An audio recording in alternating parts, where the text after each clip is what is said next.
थेट जाते भाग्यश्रीकडे। भाग्यश्री, सकाळपासून आपण जो मुद्दा या ठिकाणी उपस्थित करतोय की एनडीएनं याआधी जादुई आकडा पार केलेला 182 पार एनडीए आघाडी घेताना दिसतेय। महागठबंधन 57 आहे। आता चर्चा सुरू झालेली आहे, कुठेतरी चर्चेचा कल वळताना दिसतोय आणि आता चर्चा सुरू झालेली आहे ती आता बिहारमध्ये मोठा पक्ष कोण ठरणार। एनडीए मध्ये जर जेडीयू मोठा पक्ष ठरला तर अर्थातच जेडीयूचा मुख्यमंत्री असेल। भाजप जर वरचढ ठरला तर मात्र भाजपचा मुख्यमंत्री बसेल, असं एक सरळ गणित आहे। असं असताना आता आपण पाहतोय की बिग फाईट सुद्धा आपण या क्षणी टीव्ही स्क्रीनवर पाहतोय। अशा वेळी मात्र भाजप आणि जेडीयू मध्ये काटेकी टक्कर। भाग्यश्री, 79 आणि 80, 79 भाजप तर 80 जेडीयू। नक्कीच मी तर सुरुवातीला लाघवी मी कुठे आहे ते सांगते। मी आता भाजप प्रदेश कार्यालयाच्या समोर आहे। कशा पद्धतीने महाराष्ट्रामध्ये तयारी केलेली आपण बघतोय। मुंबईच्या या भाजप प्रदेश कार्यालयाच्या बाहेर मोठ्या प्रमाणात तयारी केलेली आहे। खुर्च्या लावलेल्या आहेत, स्टेज देखील मांडलेले आहेत आणि आता समोर स्क्रीन लावलेली आहे। तुम्ही म्हणालात तसं बीजेपीचा जो आकडा आहे तो 77 आहे आणि त्याचबरोबर नितीश कुमारचा जो आकडा आहे तो 82 दिसतोय। आता या क्षणी जी काटेकी टक्कर आहे ती नितीश कुमार आणि भाजपमध्ये असल्याचं पाहायला मिळतंय। सगळ्यात मोठा पक्ष कोण या संदर्भात आता जी काटेकी टक्कर आहे ती सुरू आहे। भाजप स्वतःचं वर्चस्व प्रस्थापित करण्याचा पुरेपूर प्रयत्न करतोय। उत्तरेकडे एक असं बिहार राज्य होतं जिथे भाजप स्वतःचे पाय आतापर्यंत रोवू शकलेला नव्हता। मात्र जवळपास 20 वर्षांच्या प्रयत्नानंतर भाजप कुठेतरी आता स्वतःचे पाय रोवू पाहतोय आणि नक्कीच त्याने पाय रोवलेले आहेत असं एकंदरीत चित्र सध्या पाहायला मिळते। एकंदरीत जर बघितलं तर काँग्रेसने दणकून मार खाल्लेला आहे। राहुल गांधींच्या प्रचाराला कुठेही फळ आलेलं पाहायला मिळत नाही। राहुल गांधींनी मतचोरीचा मुद्दा उचलून धरलेला होता, त्याला देखील कुठेही फळ आलेलं पाहायला मिळत नाही आणि केवळ सध्या नितीश कुमार की भाजप यामध्येच टक्कर पाहायला मिळते। खरं तर सकाळी तेजस्वी यादव म्हणाले होते की बदलाव आएगा, बदलाव जरूर आएगा। मात्र हा बदलाव काही दिसत नाही। आता तरी जवळपास 9 वर्ष नितीश कुमार तिथे मुख्यमंत्री राहिलेले आहेत। केंद्रामध्ये नितीश कुमार सत्तेत आहेत आणि जर नितीश कुमार किंवा चंद्राबाबू यांच्यापैकी कोणी जर हल्लं तरी केंद्राला देखील त्याचा परिणाम जो आहे तो पाहायला मिळू शकतो। त्यामुळे आता नितीश कुमार की भाजप हे महत्त्वाचं जे गणित आहे ते आता रंगलेलं पाहायला मिळत आहे। इथे भाजपचे पदाधिकारी आपल्या बरोबर आहेत, आपण त्यांना विचारूया काय सर वाटतंय। आज तुम्ही चांगलंच मुसंडी मारलेली आहे। उत्तरेकडे एक राज्य असं होतं जे बिहार, जिथे तुम्ही आतापर्यंत पाय रोवू शकलेला नव्हतात, मात्र आज तुम्ही अगदी पाय खोलवर रुतवलेले पाहायला मिळतात। कसं बघता? लोकशाहीची बिहारमध्ये लोकशाहीची जीत झाली।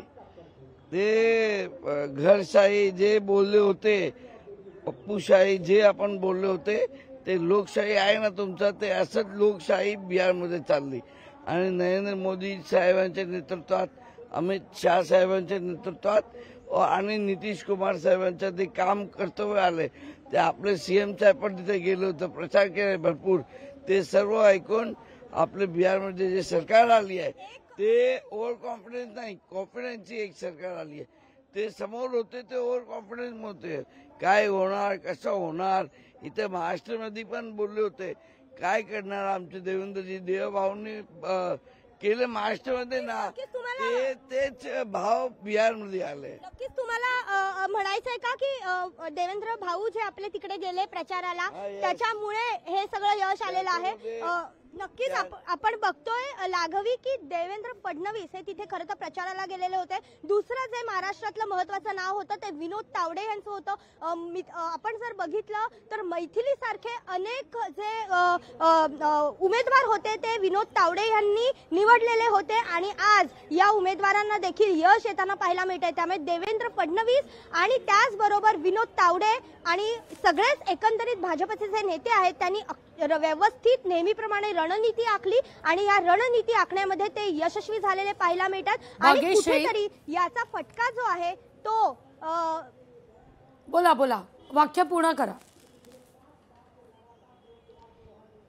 याचा जो फटका जो आहे तो नक्कीच तेजस्वी आणि काँग्रेसला बसलेला पाहायला मिळतोय. काँग्रेसनी 11 आकडा म्हणजे आपण जर बघितलं तर रिजनल पक्षाला सुद्धा ते टक्कर देऊ शकलेले नाहीये. भाग्यश्री, या घडीला बऱ्याच जणांना एक प्रश्न आहे की टीव्ही स्क्रीनवर मुळात जेडीयू आणि भाजप यांच्यात काटेकी टक्कर असं का चालतंय, तर तो मुद्दा मी या ठिकाणी खरं तर एक क्लिअर करू पाहते. हा मुद्दा असा आहे की आतापर्यंत नितीश कुमार यांचं जर आपण सगळं चढ उतारांचं हे करिअर पाहिलं, इंजिनियर बाबू ते सुशासन बाबू अशी खरं तर नितीश कुमार यांची ओळख राहिलेली आहे. पण नितीश कुमार यांनी वेळोवेळी परिस्थितीनुसार बदललेले आपले निर्णय हे बिहारसाठी बरंच काही सांगू पाहतायत. नितीश कुमार यांनी 2013 मध्ये जर आपण पाहिलं तर नितीश कुमार यांनी प्रचार जो आहे तो मुख्यमंत्री त्या काळी असलेले मुख्यमंत्री तत्कालीन नरेंद्र मोदी यांना देण्यात आलेला होता. अर्थात आताचे पंतप्रधान नरेंद्र मोदी यांना देण्यात आलेला होता. त्यामुळे मग नितीश कुमार नाराज झाले आणि त्यांनी एनडीए सोडली आणि राजद बरोबर गेले, निवडणूक जिंकली आणि सत्तेवर बसले. तेच 2014 मध्ये स्वबळावर लढले, 2020 मध्ये पुन्हा एनडीए बरोबर गेले, परत राजदचा मार्ग स्वीकारला आणि पुन्हा एनडीए असा करत सगळा चढउतारांचा त्यांचा हा सगळा प्रवास राहिलेला आहे. आता मात्र बिहारमध्ये मोठा पक्ष कोणता अशी जेव्हा चर्चा होते आणि भाजप आणि जेडीयू मध्ये काटेकी टक्कर असं जेव्हा म्हटलं जातं, तेव्हा मात्र आता नितीश कुमार काय करणार, नितीश कुमार आता नेमका कोणता पर्याय स्वीकारणार की भाजप तो पर्याय त्यांना स्वीकारण्याचा चान्सच देणार नाही का, असा सुद्धा मुद्दा आहे. भाग्यश्री, नक्कीच एकंदरीत ज्या पद्धतीने आकडे येत आहेत त्या पद्धतीने भाजपने जादुई आकडा गाठलेला पाहायला मिळतो. त्यामुळे आता या क्षणी जर म्हणायला गेलं तर नितीश कुमारांच्या हातात दुसरा ऑप्शनच नाहीये, त्यांना भाजपला घेऊन चालणंच आहे. आता या क्षणी आपण जर आधीचं जर आपण बघितलं तर वेळोवेळी नितीश कुमारांनी त्यांचे निर्णय बदललेले आहेत. वेळोवेळी अनेक पक्षांना त्यांनी चारी मुंड्या चित करत स्वतः मुसंडी मारलेली आहे. कुठल्या पक्षाबरोबर कधी युती केली आहे, कधी आघाडी केली आहे, कधी स्वतः एकटेच लढलेत. मात्र आता त्यांना तसं करून चालणार नाही, कारण भाजपचे जे आकडे आहेत ते अधिक बोलके आहेत आणि भाजपने प्रचंड मुसंडी मारलेली पाहायला मिळते.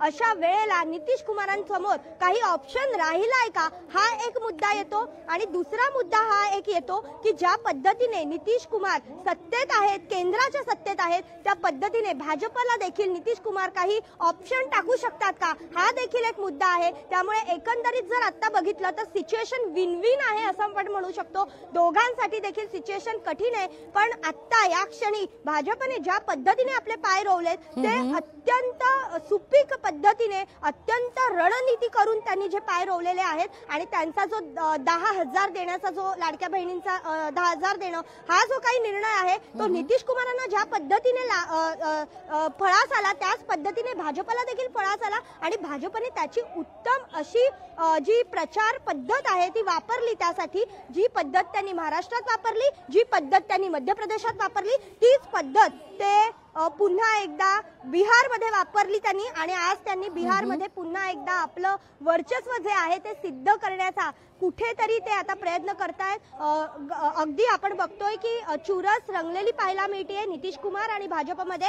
आणि आता अगदी भाग्यश्री, तुम्ही जो उल्लेख केला तो खरं तर शब्द या ठिकाणी तंतोतंत लागू होतोय. चुरस वाढली आहे पहा. या ठिकाणी भाजप 80 तर जेडीयू 83. एकदम मोठा पक्ष कोण ठरणार या संदर्भात जी काही लढाई सुरू झालेली आहे ती मात्र आता दोनही पक्षांची धाकधूक वाढवणारी आहे. नक्कीच लाघवी धाकधूक तर वाढवणारी आहेच, कारण बिहार हे राज्य भाजपसाठी देखील तितकंच महत्वाचं आहे. आपण जर बघितलं तर सगळे राज्य सध्या जवळपास सगळेच राज्य भाजपकडे आहेत. केंद्रामध्ये भाजपची सत्ता आहे.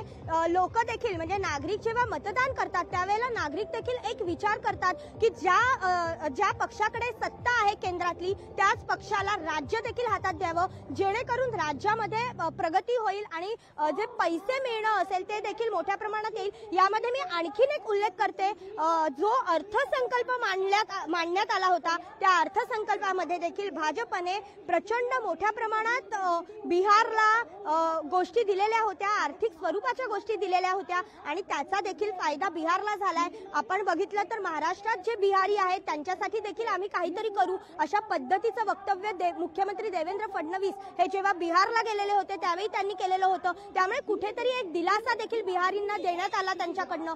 एकंदरीतच जर चारी बाजूने आपण बघितलं तर कशा पद्धतीने प्रचार करायचा हे भाजपने आता चांगलं जाणलेलं आहे आणि रणनीती कशी आखायची भाग्यश्री काही सेकंद तुम्हाला थांबवते। लोकशाही मराठी ऐका, पहा, जागरूक रहा।